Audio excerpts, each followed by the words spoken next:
정용실의 뉴스 브런치.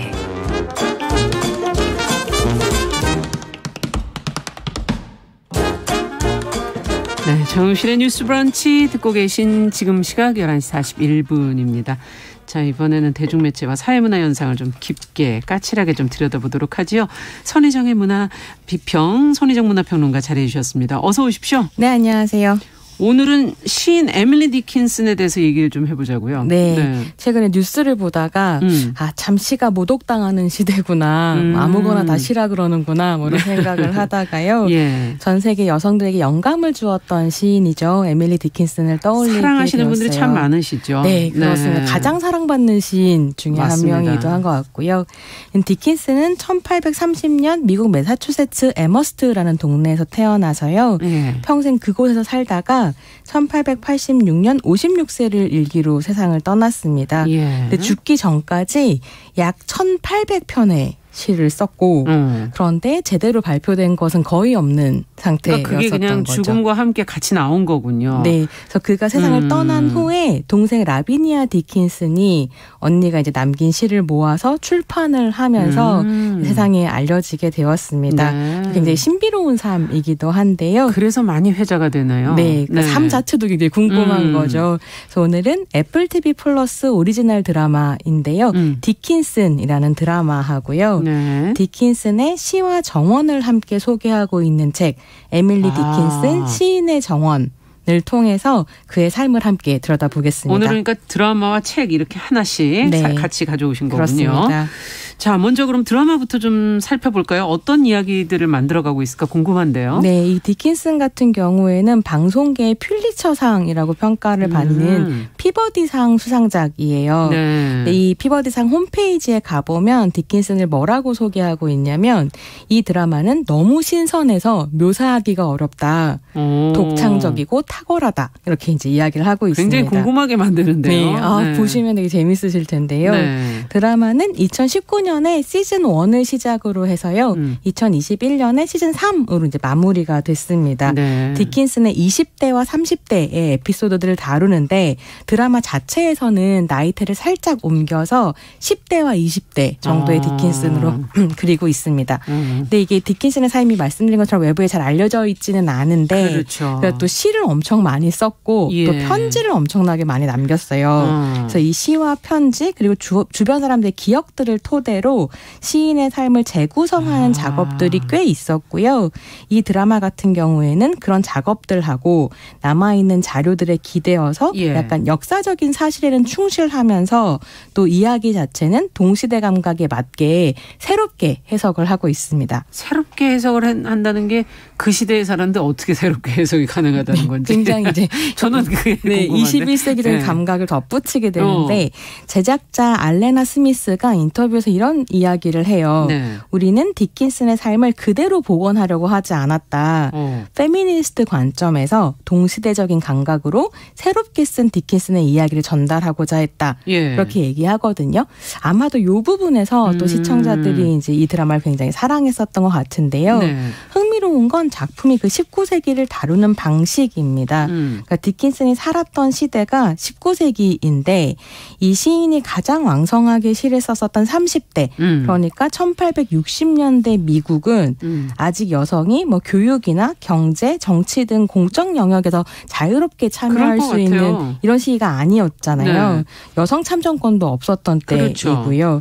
그래서 이제 시즌 1 같은 경우에는 디킨슨이 계속 대학에 가고 싶어하고 시를 써서 발표를 하고 싶어하는데 그게 자유롭지 않았군요. 네, 아버지와 어머니가 되게 이제 엄하게 단속하면서 어머니가 또 엄청나게 모범적인 전업주부로 그려지는데 어머니가 내가 하는 이 집안일을 너도 배워서 훌륭한 신부감이 되라 막 이런 식의 이야기를 계속 하거든요. 네. 근데 실제로 디킨슨의 아버지 같은 경우에는 디킨슨의 시를 출간을 도와주려고 한 적도 있었다라고 하기도 하고 어머니는 이제 굉장히 우울증을 앓으시면서 이 드라마에서 나오는 것처럼 되게 활발한 캐릭터는 아니었다라고 역사적으로 알려져 있긴 한데 이런 식의 변화를 좀 가미를 하는 거죠. 그렇군요.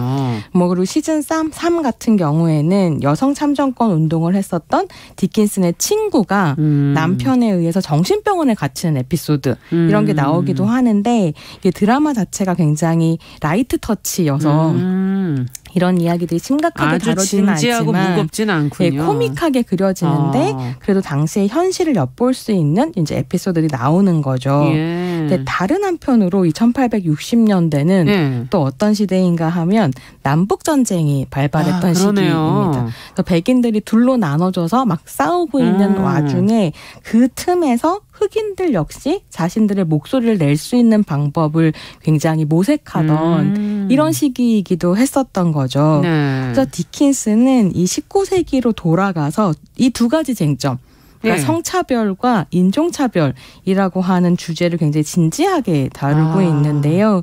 어떻게 보면 이 19세기를 경유해서 21세기에도 여전히 계속되고 있는 이제 문제들을 보여주고 있다라고 할 수 있겠고요.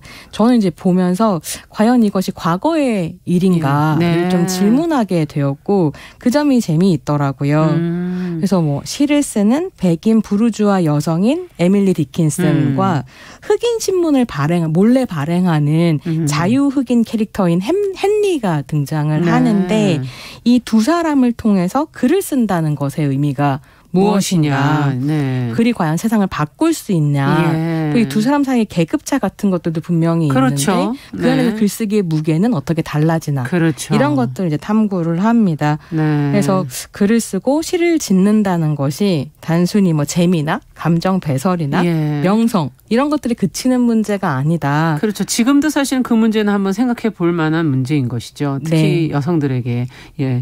형식이 아까 좀 가벼운 터치다. 라고 얘기를 해 주셨는데 역사적 사실이기도 한 것을 어디까지 가볍게 다룰 수 있을까? 저는 그것도 궁금하거든요. 그러니까 가벼우면서도 깊이가 있는 점에서 형식이 매우 파격적이라는 평가를 받기도 했는데요. 일종의 판타지 형식을 띠고 있습니다. 그러니까 드라마가 끊임없이 디킨슨의 시를 인용하고 그 시로부터 이야기를 상상하거든요. 정말 재미있는 건 뭐냐면 시인이 시에서 쓰고 있는 단어와 문장 같은 것들을 그대로 현실에서 일어나는 일인 것처럼 재현하는 이런 순간들이 있어요. 약간 상상이 안 가실 텐데. 아니 근데 막 상상해 보게 되네요, 지금. 예를 한번 들어보자면 제가 이제 시즌 1의 1편을 보고 완전히 이 드라마에 확 빠져가지고 그다음부터 쭉 열심히 볼 수 있었는데요. 이 디킨슨이라는 드라마의 개성을 제일 잘 보여주는 회차이기도 합니다. 근데 내용 자체는 어떤 내용이냐면 죽음에 매혹된 디킨슨이 집안일을 하라는 이제 어머니의 잔소리를 피해서 죽음에 대한 시를 쓰려고 이제 노력을 하고 있거든요. 그 에피소드의 끝에 시인이 이제 시를 완성하게 되는데 시 내용이 이런 거예요.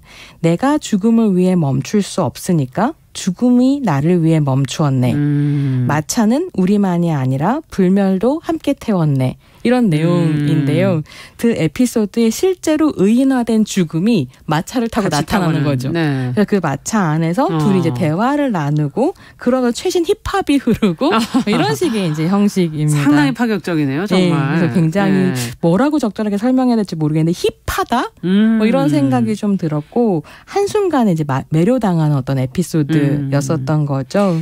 정말 시라는 장르가 상상력이 없이는 사실 해석이 어려운 거거든요. 소설이나 이런 것은 그냥 그 내용의 어떤 이야기의 흐름이 있는 것이지만 시라는 건 그 간극이 워낙 크니까 상상으로 메우지 않으면 안 되는 그 부분을 굉장히 또 드라마가 같이 표현해주고 있는 게 아닌가 하는 생각도 들고. 지금 얘기하시니까 그 디킨슨 드라마에 나오는 굉장히 인상적인 대사가 그러니까 아버지가 디킨슨을 굉장히 사랑해요. 에밀리 디킨슨 너무 사랑해서 뭐 밖에서 활동을 못하게 하지만 디킨슨을 굉장히 잘 보살피거든요.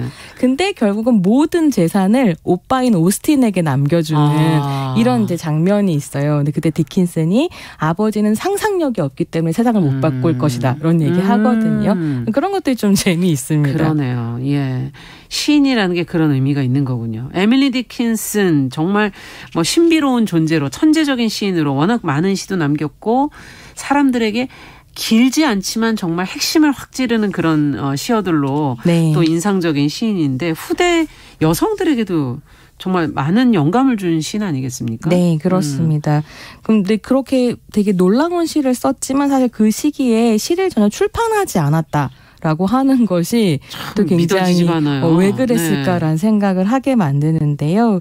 실제로 좀 살펴보면 20대부터는 아버지가 굉장히 그 에머스란 지역의 유지이면서 유명한 변호사였고 정치인이기도 했었거든요. 근데 그 아버지의 집인 홈스테드라는 집에 이제 머물면서 바깥 생활을 잘 하지 않았었던 것 같아요. 근데 왜 그랬는지에 대해서는 구체적으로 기록이 잘 남아있지 않은데 드라마 같은 경우에 이제 어째서 디킨슨이 아버지의 집을 떠나지 않았는지, 그렇죠. 왜 결혼하지 않았는지, 그렇죠. 그리고 시를 출판하지 않은 건 또 왜인지 그렇죠. 이런 것들을 이제 풍부한 상상력으로 재구성해내고 있습니다. 근데 뭐 시즌 1 같은 경우에는 굉장히 가부장적인 아버지가 그러니까 딸내미가 나대는 것이 싫었던 거죠. 그래서 집안에 수치라면서 시를 공개하지 못하도록 하고 그게 이제 디킨슨과 아버지 사이의 갈등으로 계속 그려지고요. 시즌 2 같은 경우에는 명성을 쫓는 것이 얼마나 헛된 일인지를 계속 탐구를 하거든요. 그러니까 디킨슨의 이름으로 발표된 시가 딱 한 편이 있었는데 그 시가 어떻게 그 신문에 발표됐는가에 대한 상상력을 이제 덧붙이면서 결국 디킨슨이 더 이상 자신의 시를 발표하지 않겠다라고 결심하게 되는 계기가 되는 거군요. 네, 이런 이야기들이 좀 나오게 됩니다. 재밌는 게 제작자가 이제 인터뷰를 한 어떤 보너스 영상에서 그런 얘기를 하는데요. 그러니까 내가 명성에 관심이 없다라고 디킨슨이 계속 시를 쓰는데 그러니까 제작진이 재밌었던 건 왜 그렇다면 지속적으로 명성의 헛됨에 대해서 썼는가. 그러니까 얼마나 살 디킨슨이 명성을 원했고 그러나 원하지 않았는가라고 하는 이 이중적인 마음을 인간이 그렇죠. 네, 시즌 2 내내 이제 다루고 있는 부분들이 있습니다. 근데 사실 이 내용들이 다 사실인 것은 아니고 드라마적인 상상력이 풍부하게 가미된 것이라고 볼 수 있겠습니다. 네. 특히 그 개인적인 삶 혼자 집 안에 계속 있었던 그러면서 독신 연인이 있었던가? 네. 어디를 타고 내려가서 뭐 사람을 만났다 뭐 이런 얘기도 전해오는 것도 있기도 하고요. 도대체 그 누구였는가에 대한 이제 의견이 분분한데요. 그런 설이 있어요. 오빠인 오스틴 디킨슨의 아내였던 수잔 디킨슨하고 연인이었다라는 이제 이야기들 추측들이 있고 실제로 두 사람이 서로에 대한 감정을 드러내는 편지들이 남아 있어서 현재 에밀리 디킨슨은 레즈비언이었다 이런 이야기들이 있는데요. 이 드라마 같은 경우는 그 두 사람의 사랑을 굉장히 중요한 테마로 다루고 있고 이 드라마가 이제 로맨틱 코미디 장르라고 할 때 그 로맨스는 두 사람 간의 로맨스이기도 합니다. 네. 자, 이 허구와 사실이 이렇게 섞여 있는데 보면서 무엇이 사실인지 허구인지 좀 혼란스럽기도 할 것 같아요. 그래서 이제 함께 읽어보시면 좋은 책이 에밀리 디킨슨 시인의 정원인데요. 드라마를 보면 대체 어디까지가 사실이고 어디부터가 상상인지 굉장히 궁금했었거든요. 근데 이 책을 통해서 진짜 있었던 일이 뭐고 뭐가 상상인지 그리고 또 사실을 이 드라마가 어떻게 윤색했는지 이런 것들을 좀 확인할 수 있었어요. 같이 보면서 너무 재밌었는데요. 디킨슨의 삶에서 가장 중요한 거 3가지를 꼽으라고 한다면 역시 시, 가족 그리고 정원 이었던 것 같아요. 그렇군요. 정원은 저도 몰랐었네요. 네. 드라마에서는 사실은 정원에 대한 애정을 잘 그리지 않는데 이 책을 읽어보면 정원에 대한 사랑 식물에 대한 사랑 그리고 이게 기본적으로는 자연에 대해서 그가 가지고 있는 어떤 경외 같은 것들이 굉장히 잘 그려지고 있습니다. 네, 이 책을 간단하게 좀 소개를 해주신다면. 네, 이게 굉장히 흥미로운 책인데요. 저자인 마타 맥다웰은 정원에 관심이 많은 사람이고 디킨슨뿐만이 아니라 초원의 집의 작가인 와일더 비밀의 화원의 버넷 그리고 빨간머리 앤의 몽고메리 등 작가와 그 작가의 정원의 관계에 대한 책을 쭉 써왔다고 해요. 그래서 저도 이제 책을 좀 다른 책들을 찾아봐야 되겠네요. 찾아보려고 하는데요. 사실 제가 디킨슨 드라마를 보면서 좀 이상하다, 의심스럽다라고 생각했던 게 그냥 제가 들었었던 에밀리 디킨슨은 과도한 대인기피증에 저도 그렇게 들었는데 우울증을 앓았고 세상과 단절된 은둔자의 이미지. 그런 사람이 정원을 가꾼다는 게 왠지 안 어울릴 것 같은. 네, 그렇잖아요. 근데 디킨슨이라는 드라마를 보면 이 얼핏 보면 은둔처럼 보이는 삶에 에너지와 디테일과 이야기를 부여하고 있거든요. 굉장히 에너제틱한 사람으로 그려지는데 안 그러고야 시를 또 첨예편시가 어떻게 썼을까 그런 생각도 들기도 하고. 그래서 이게 좀 약간 과도한 해석이 아닌가 이런 생각이 들었었는데 사실은 이 책을 보면 디킨슨의 은둔이라고 하는 게 어둡고 슬픈 것, 고립이었다기보다는 자족적인 시간이었던 것으로 보이고요. 이렇게 여러 가지 면모를 가지고 있는 글 쓰는 여자 그리고 책을 읽는 여자를 이토록 우울증을 앓는 은둔자로 그려야만 직성이 풀리는 그 관습이라고 하는 건 어디서 왔을까? 뭐 이런 생각이 좀 들기도 했어요. 네. 근데 이 책에 따르면 디킨슨은 대학에 가서 수업을 들었었던 것 같고요. 식물학과 지질학을 공부한 뛰어난 아마추어 정원사. 였다고 해요. 식물학자이기도 새로운 했고, 면이네요. 예, 그래서 평생 가족과 친지, 친구들에게 편지를 또 1000통 넘게 썼는데 이 편지에 꽃다발을 함께 보내거나 아니면 아파를 동봉했다는 거죠. 그 꽃에 대한 묘사 같은 것들도 굉장히 이제 편지에 많이 들어 있고요. 그러니까 생각해 보면 고립되어서 은둔했다기보다는 자기만의 방식으로 스스로. 세상과 소통을 했었던 그런 시인이었다라고 볼 수 있겠습니다. 자, 한 30초 남았는데 저희 끝으로 어떤 말씀해 주시겠어요? 네, 디킨슨의 시가 굉장히 많이 번역이 되어 있는데요. 추천드리고 싶은 시집이 에밀리 디킨슨 전공자가 번역하고 낸 이제 책들이 있어요. 예. 파시클이라는 출판사에서 나온 시집을 읽어보시면 좋을 텐데요. 네. 이게 파시클이라는 게 에밀리 디킨슨 자체가 다양한 종이들의 시를 써서 본인이 스스로 수제로 제본을 한 책들을 가지고 있었다고 하거든요. 그렇군요. 그거를 이제 파시클이라고 하는데 출판사 이름 자체가 파시클인 거죠. 거기에 나온 책을 보시면 좋을 것 같습니다.